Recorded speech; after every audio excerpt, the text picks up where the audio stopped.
You're looking at the highest point of the entire Trent-Severn Waterway, the summit. Every drop of water you see here has to choose. Flow south toward Lake Ontario or north toward Georgian Bay. This is the Kirkfield Lift Lock, the second tallest hydraulic lift lock on the planet. It raises your boat 49 feet straight up, and here's the incredible part. It uses zero electricity to do it. Built in 1907, this lock works on a simple principle: water weight.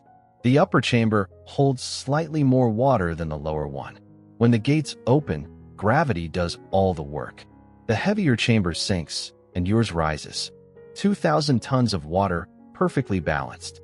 For over 100 years, this engineering marvel has been lifting boats to the rooftop of the waterway. No motors, no pumps, just physics. Lock through for free this summer with the Canada Strong Pass. Visit Trent-SevernGuide.com for the complete cruising guide.